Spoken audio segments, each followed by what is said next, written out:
Tingnan nyo naman kung gaano kalinis yung kanilang lungsod, no, dito sa Davao.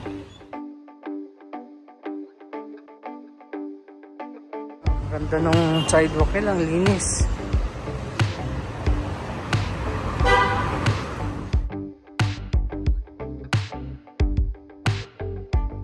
Mga dinaanan natin kanina, wala kayong mapansin mga basura.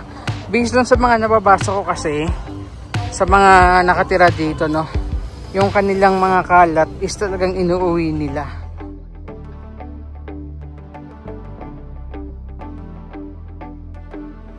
So mag alas 8 na po ng gabi dito sa Davao City at katapos lang nung grand launching ng Green Rice Action dito sa Davao City. And naghahanap tayo ng makakainan natin, pero yun naman kung gaano kalinis. So dito ulit tayo sa Davao City. Today is Sunday, April 6, 2025. Sunday, tingnan nyo naman kung gaano kalinis yung kanilang lungsod, no, dito sa Davao. So yan yung kalsada. By the way, ito yung CM Recto Street. May nagsabi na Claveria daw yung tawag dito. Yes po, formerly na tinatawag siyang Claveria, pero ngayon CM Recto Street na po. Ayan, so tingnan nyo po kung gaano kalinis.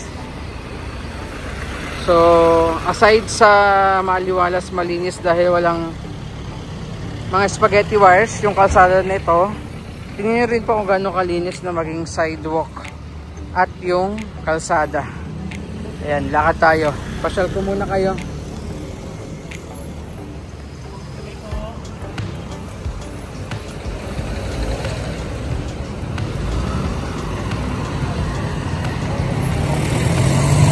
Pagdasalan po mabuti. By the way, ang oras natin, no, 3:27 ng hapon.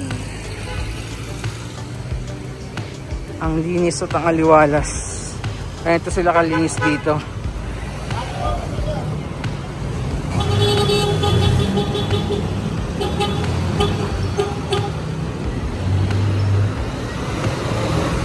At tingnan niyo po, naging itong nilalakaran natin na sidewalk or bangketa, ang linis.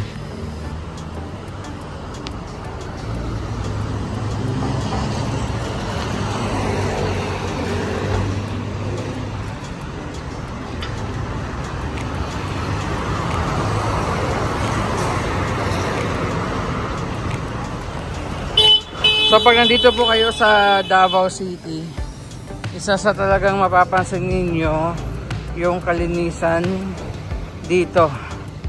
Ayan, ito yung patunay po So binabaybay natin itong kahabaan ng CM Recto Street ngayong Sunday afternoon, alas 3 ng hapon. And tingnan nyo po, ang linis. Walang nagkalat na mga basura. Hindi lang sa kalsada, no, pati dito sa sidewalk or bangketa, walang mga basura. At syempre walang nagkarat na mga wires.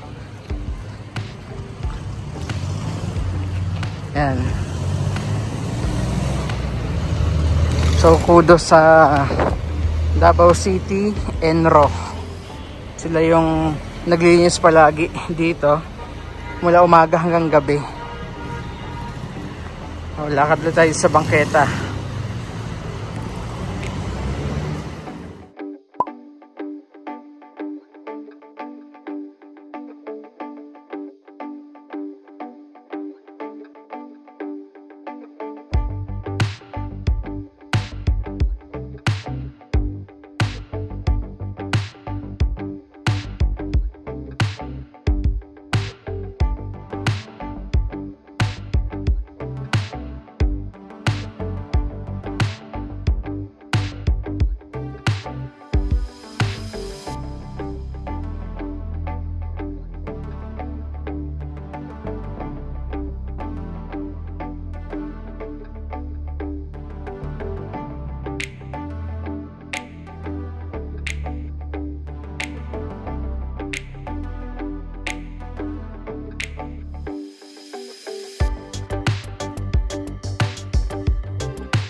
Okay, so pabalik na tayo ng San Pedro Street, doon sa may malapit sa City Hall and San Pedro Square.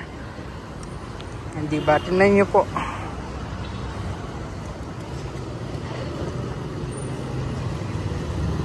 Ano? Ganda dahil ang linis. Meron pala ditong mga nakasabit na red ribbon at nakalagay Bring Duterte Home. At kung mapapansin nyo, wala ring mga poste na dito. Simula nung inalis na yung mga spaghetti wires, wala na ring mga poste.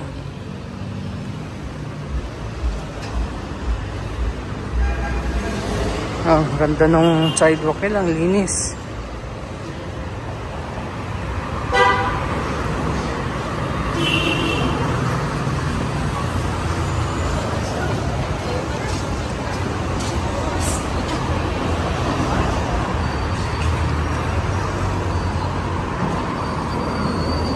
So may pupuntahan tayong event today, yung launching ng Green Movement in support kay former President Rodrigo Duterte. So, dito po yan sa Davao City.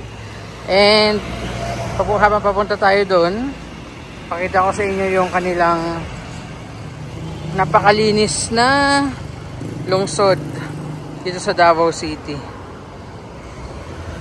Di ba?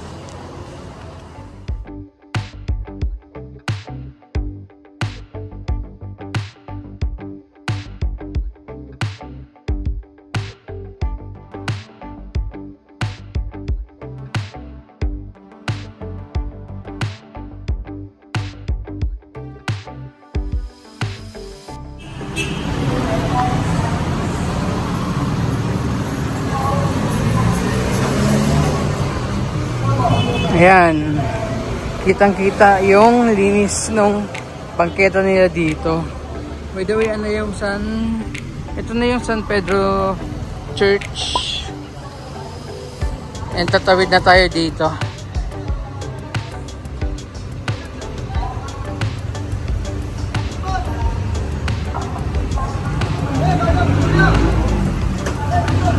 And safe na safe kayo mag-cellphone dito kahit gabi.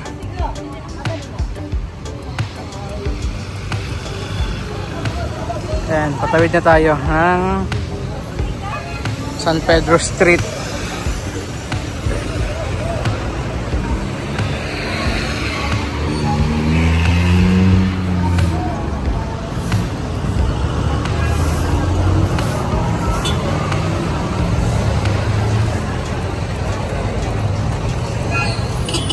So dito na tayo sa kahabaan po ng San Pedro Street. Kung mapapansin nyo, no, yung mga dinaanan natin kanina, wala kayong mapansin mga basura.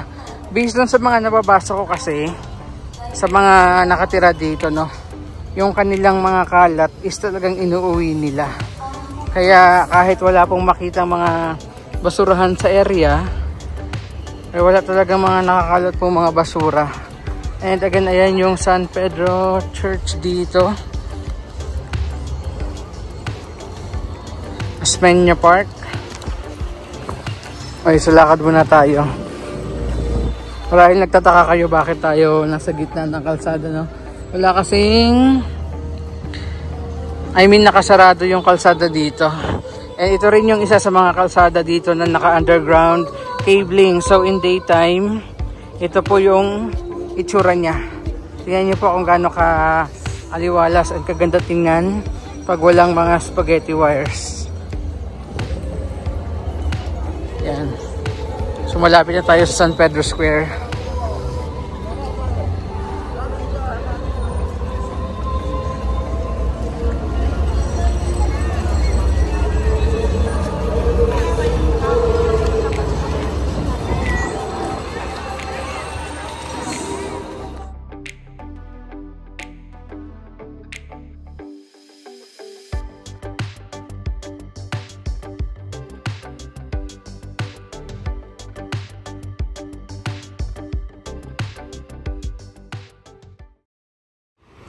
So mag-alas 8 na po ng gabi dito sa Davao City and katapos lang nung grand launching ng Green Rise Action dito sa Davao City. And naghahanap tayo ng makakainan natin. Pero ngayon naman kung gaano kalinis dito sa Davao City, ano, yung kanilang kalsada this Sunday night. Ayan. Isa sa maganda dito, kahit mag cellphone kayo ng gabi, madaling araw, anytime sa loob ng jeep, safe po, no? Walang hahablot ng inyong mga cellphone. Unlike pag nasa ibang lugar tayo, talagang magdadalawang isip kang maglabas ng inyong mga cellphone kapag kayo ay nasa labas o kaya ay nagsa-cellphone sa gilid-gilid lamang. Ayan, so nangyhanap namin yung penongs. Saan tayo kakain for tonight. Ayan.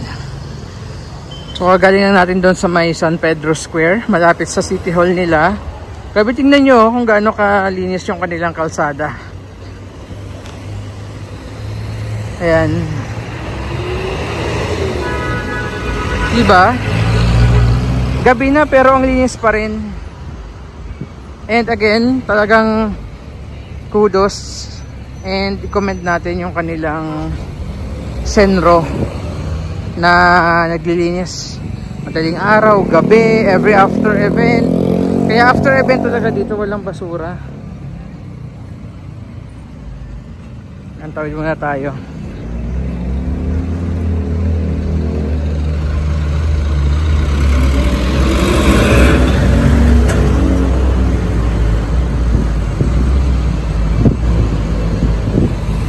Ayan o, tingnan nyo yung kanilang kalsada. Ayan na, ipan ko yung ating camera. One thing na talagang mapapansin nyo pag nandito kayo sa Davao City is yung kalinisan dito. Ayan, tingnan nyo po. Diba? Ayan na pala yung penongs. Ayan, isa sa masarap kainan dito. Yan yung penongs. Kung nagki-crave kayo ng inihaw, especially yung kinilaw, masarap kumain dito. Ayan, sa gabi oh, tingnan niyo yung kanilang bangketa sa gabi. Tingnan niyo yung kanilang bangketa sa gabi. May mga nadaanan akong bangketa, no, sa ibang lugar sa Pilipinas pag ganitong oras. Tambak na yung mga kalat dito.